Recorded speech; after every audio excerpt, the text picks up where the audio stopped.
Hola a todos, ¿cómo están? Espero que se encuentren muy bien el día de hoy. Yo me encuentro bastante bien. Nuestra clase de historia el día de hoy trata sobre los sistemas económicos primitivos. Pero antes de comenzar nuestra clase, les recuerdo que al final de la clase tenemos un quiz donde pondremos a prueba nuestros conocimientos en base de preguntas que les puse mediante un juego para que lo vean así. Ahora sí. Vamos a hacerte una pregunta. Para ti, ¿qué es un sistema económico primitivo o qué es para ti la sociedad económica primitiva? Con esta pregunta, espero la respondan a su criterio personal o si quieren ir más allá del tema, investigarla y leerla. Sí o si no, también al final de la clase la pueden responder con toda la explicación dada a detalle. Desde su aparición, los hominidios debieron preocuparse por su alimento, su refugio, dónde vivían, qué comían, cómo mantenerse en sí. Para garantizar la existencia individual y de la especie, en medida que la especie humana evolucionó y sus formas de organización se volvieron complejas, también requirió ordenar la forma de satisfacer sus necesidades. Así, a lo largo de la historia, de acuerdo al pensamiento, sistemas políticos y creencias religiosas, sobre todo avances técnicos desde cada época. Las sociedades han aplicado distintos modos de producción, afectando así la forma que el individuo se relaciona con el trabajo, con el Estado y hasta con su propia familia. Hablemos del Paleolítico, también conocido como la Edad de Piedra Antigua. Abarcó un extenso periodo de la prehistoria humana. Muy grande. La mayoría del antepasado van a escuchar que nos hablaba del Paleolítico. Se inició aproximadamente hace 2,5 millones de años. Durante esta época, los hominidios, incluyendo el Homo sapiens, se destacaron por el uso de herramientas de piedra y la caza y la recolección como principales modos de subsistencia. Los seres humanos paleolíticos eran nómadas, viviendo en pequeños grupos y adaptándose a diversos entornos. Su habilidad para fabricar herramientas rudimentarias y la creación de arte rupestre son indicativos de una capacidad cognitiva y cultural en el desarrollo. Hablemos de las características que llevan consigo. La subsistencia mediante la caza y la recolección era la principal finalidad que tenía, era su caza y su recolección para su comunidad. En la ausencia de excedentes y acumulación de riqueza, en este modo de producción no se generaban excedentes y no se acumulaba riqueza. La producción estaba centrada en satisfacer las necesidades básicas. En las relaciones basadas en la cooperación, no en la explotación.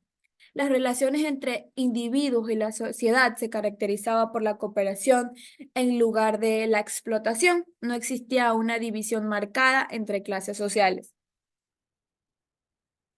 El impacto limitado en la naturaleza.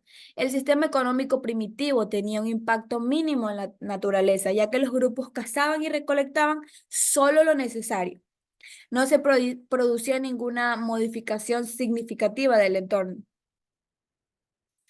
En cuanto a la periodización histórica, era un recurso que utilizaban para establecer cortes simbólicos en una temporalidad continua a partir de algún criterio propio. Este implica dividir los procesos del pasado en momentos o periodos con base a sus características. La historia se divide principalmente en historia y prehistoria. La prehistoria, que abarca desde los primeros momentos de la evolución humana hasta la aparición de los primeros vestigios escritos, se subdivide en dos grandes periodos. Ahora hablaremos de la expansión del cristianismo. Hemos visto el cristianismo varias veces en la historia. ¿Cómo pasaron de ser una religión que era perseguida a una religión oficial. El cristianismo tuvo pocos seguidores entre los judíos. Sin embargo, el labor de los apóstoles, en especial de Pedro y Pablo, extendieron el mensaje cristiano por todo el territorio del Imperio Romano. Hablamos de las persecuciones contra los cristianos y cómo pasaron de una religión perseguida a una religión oficial.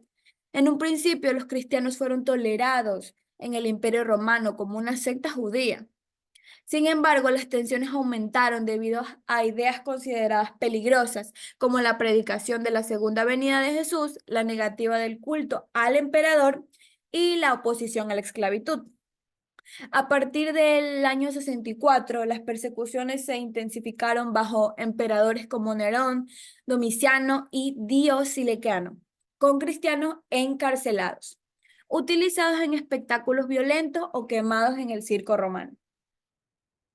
Durante este tiempo, los cristianos practicaban su fe en secreto. En lugares como las catacumbas, la situación cambió en el año 313, con el Edicto de Milán, emitido por Constantino, que puso fin a las persecuciones. Finalmente, en el año 380, el emperador Teodioso declaró el cristianismo como la religión oficial del Imperio Romano, marcando así la transición de una religión perseguida a una religión aceptada y reconocida oficialmente. Durante la época paleocristiana, cristianismo primitivo, la transmisión del mensaje cristiano se hacía de manera oral. Se hacía de manera oral y escrita, escrita en vestigios y en iconos en las catacumbas. Jesús nos escribió sobre su vida y su enseñanza. En cambio, sus apóstoles y discípulos, a partir de la experiencia personal y testimonios orales de terceros, presumiblemente antes del año 70 a nuestros días, han llegado decenas de evangelios. Sin embargo, desde el mismo siglo I hubo un acuerdo en la cristiandad para aceptar como apegados a la tradición de los apóstoles Mateo y Juan, de los discípulos Marcos y Lucas.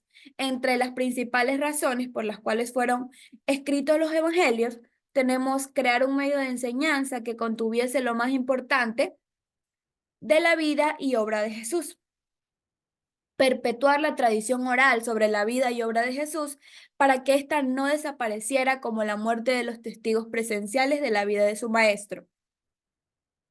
Después de la consolidación del canon, neotestariamente hasta aproximadamente el siglo VIII, se desarrolla la etapa patrística del cristianismo. Durante este periodo, los padres de la Iglesia eran los teólogos preeminentes que se esforzaron por defender la fe cristiana. Sufrieron bastante por defender esta fe cristiana frente a otras religiones paganas de Grecia y Roma, utilizando la filosofía como herramienta.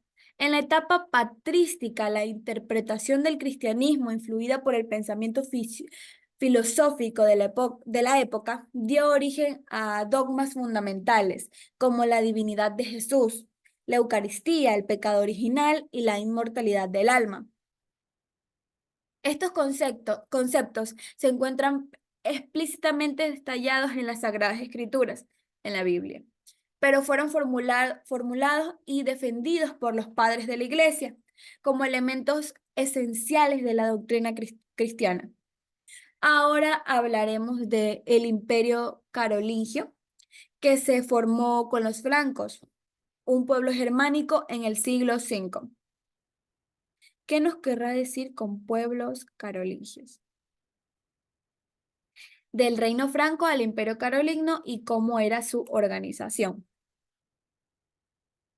La monarquía franca era muy débil, destacando figuras como Carlos Martel y su hijo Pipino, quien cedió territorios al Papa, fortaleciendo las relaciones con la Iglesia. Carol Magno, hijo de Pipino, conquistó Europa y fue coronado emperador en el año 800, estableciendo la capital en Agristán. El Imperio Carolingio organizó una administración eficiente, con condados y marcas, introduciendo relaciones feudales. La economía se volcó a lo rural, introduciendo relaciones feudales. La economía tuvo un gran cambio. Sin embargo, la decadencia llegó con Luis el Piadoso, y en 843 el Tratado de Verdún dividió el imperio en Francia, Loratiginia y Germania, marcando su declive y el surgimiento del imperio germánico en el siglo X. Durante el reinado de Carol Magno, el imperio vivió un renacimiento carolingio, destacado en cultura y arte. Se enfocaba principalmente en la cultura y el arte.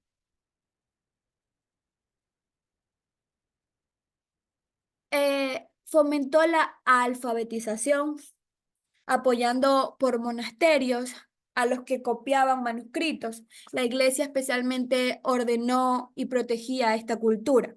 En el ámbito artístico se desarrolló un arte influenciado por las tradiciones romanas y bizantinas. Carlomagno promovió la construcción de palacios y templos, destacando la Capilla Platina de Acristán. En pintura, escultura y artes se emplearon materiales preciosos, como el oro y la plata que ya conocemos. La capilla platina de Agristán, construida en el siglo VIII, sigue el modelo bizantino de San Vital de Ravenna y es parte de la catedral actual, o sea que actualmente sigue estando vigente. Hablemos de las 9 cruzadas y el impacto que tuvieron. A lo largo de las 9 cruzadas, en casi 200 años, algunos éxitos fracasaron y otros destacaron. En conjunto, las cruzadas unificaron Europa. Bajo el cristianismo fortalecieron la autoridad papal, impulsaron las industrias de guerra y textiles, intensificaron el comercio entre Asia y Europa y contribuyeron al quiebre del sistema feudal. El impacto más significativo que tuvieron fue la introducción de la rica cultura y tecnología árabes en Europa, enriqueciendo fundamentalmente el continente y dando inicio a un proceso de cambio en la sociedad medieval. La Inquisición medieval Surgió en el siglo XII para convertir jerarquías como la de los cátaros en Francia. Dos periodos fueron la Inquisición episcopal y la Inquisición pontificia, centralizada por el Papa Gregorio IX en 1231. La Inquisición utilizó métodos como la participación de frailes y monjes, tribunales de Inquisición, respaldo de reyes, tortura para obtener confesiones y persecución de actividades científicas y brujerías. Ustedes pueden investigar más a profundidad. Las torturas eran terribles. El proceso de juzgamiento incluía la presentación del caso, el arresto, el aislamiento, la tortura, como les mencioné, y la sentencia, que podía ser azotes, cárcel o muerte. La tortura fue autorizada por el Papa Inocencio IV en 1252, quienes se negaban a abjurar que eran entregados.